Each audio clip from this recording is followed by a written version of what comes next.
भिखारी बन के पुजारी, गुरु चरणों में शीश झुकाओ।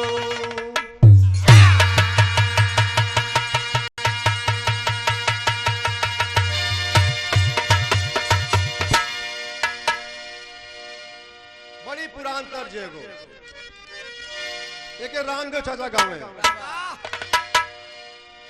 सिरवा पधई के गोरी बांस के चंगेरिया बिनेली गोरी महुआ,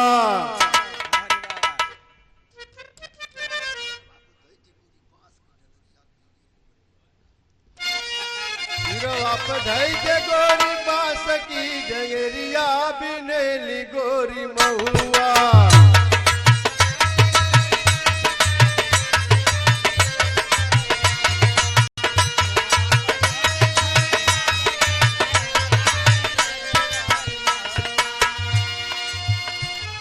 ठीक दोपहरिया बिनेली गोरी महुआ,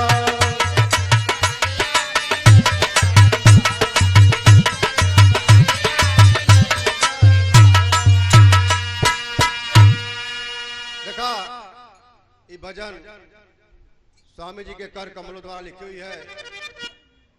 इसको आप लोग ध्यान से सुनिए, बहुत आनंद आएगा। स्वामी जी के देशवा के अजब कहानी हो निशानी देखबा,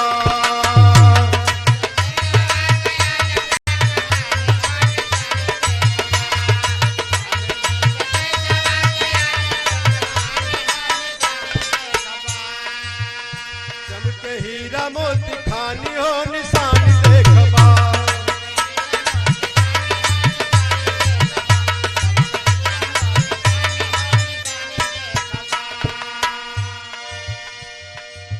स्वामी जी के देशवा में नदिया बहेले,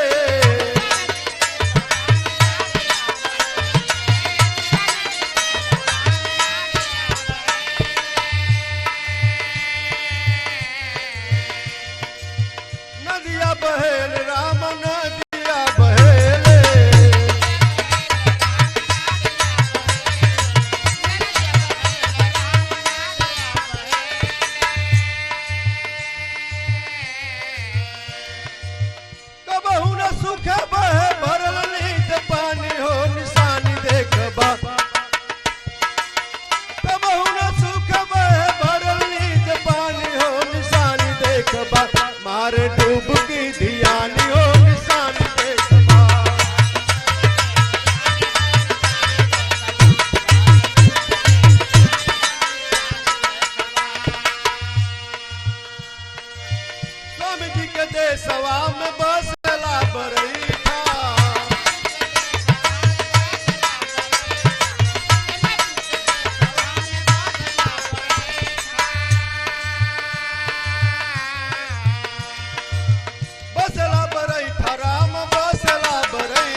सबे शरीर के अंदर बा धड़ और धरती का एक कई लेखा, जस बाहर दस भीतर देखा, सब यही भीतर के बात है।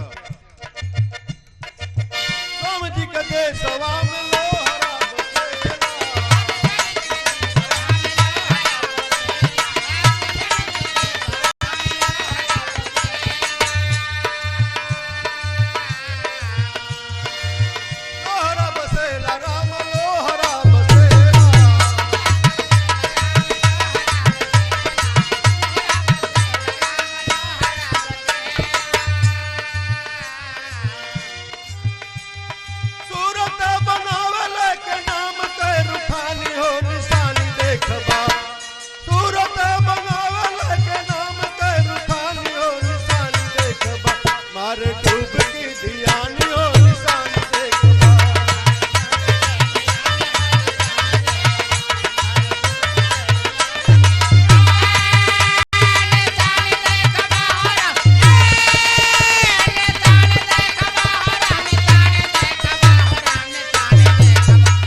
सवा में हीरा बसेला।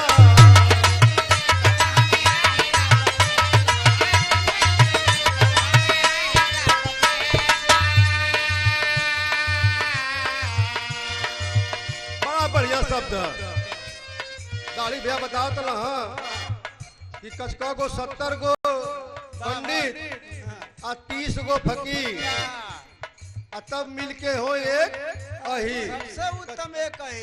हाँ ओसे उत्तम एक अही रहा। ओसे उत्तम एक अही। तो भैया ओकर बड़ा बढ़िया शब्द है, अहिर शब्द इतना बढ़िया है। कितना बढ़िया भैया, जेकरी पास तनिको कुछ ना होके, घमंड नाम के चीज ना होके, अहंकार ना होके, अहिर वही के कहल जाला। जेकरी पास तनिको घमंड अहंकार ना होके, वही के लिख लो स्वामी जी। स्वामी जी के देशवा में हीरा बसेला।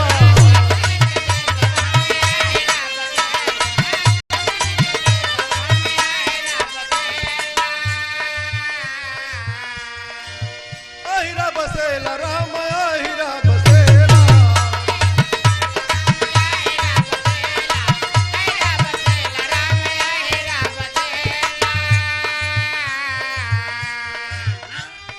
दहिया मथेला लेके नाम रूप कई मथानी हो निशानी देखबा।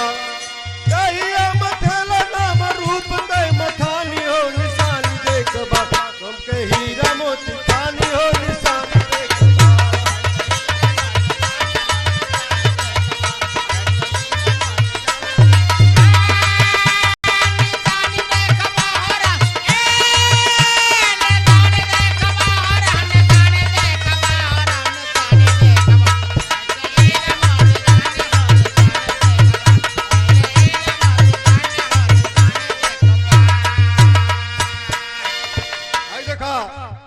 डिगर संडी की धरती से हमारे बड़का भैया आशीर्वाद देला है, मालिक इनके सुखी रखें। दहिया मथेला नाम रूप कई मथानी हो निशानी देखबा। तुम के हीरा मोती खानी हो निशानी देखबा।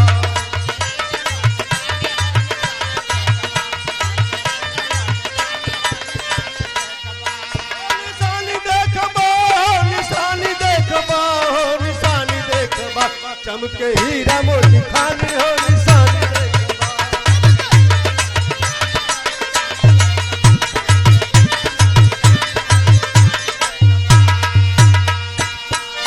स्वामी जी के देशवा में सोनरा बसेला।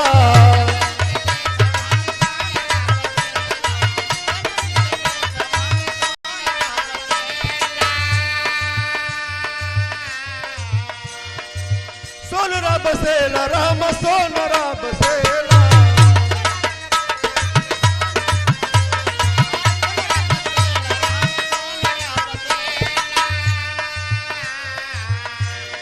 दुल्हनी बनावे सुख मल्हार निशानी हो निशानी देखबा। दुल्हनी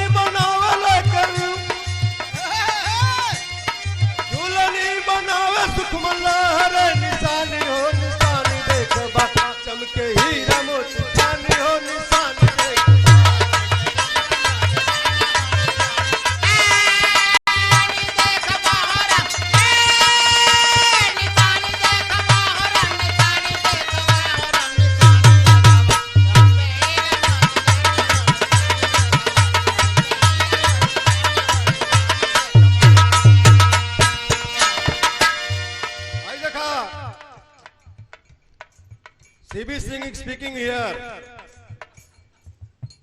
Katwa CB Singh speaking. आई 30 रुपया एकर कोनो मतलब ना जौले में 20 ठेर ना जुटे देखे आड़े ना निकलला भाई ये गलती कैला आड़े निकलले होता तो 20 वाली 200 को निकलत मालिक इनके सुखी रखे दुल्हनी बनावे सुकुमल लहरे निशानी हो निशानी देख बा चमके हीरा मोती खानी हो निशानी देख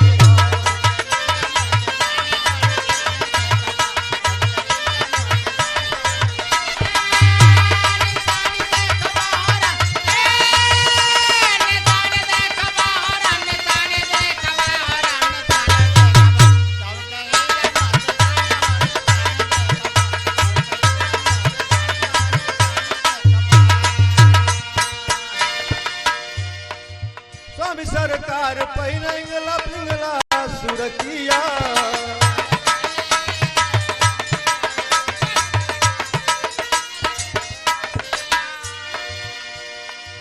स्वामी जी पहिने इंगला पिंगला सुरकिया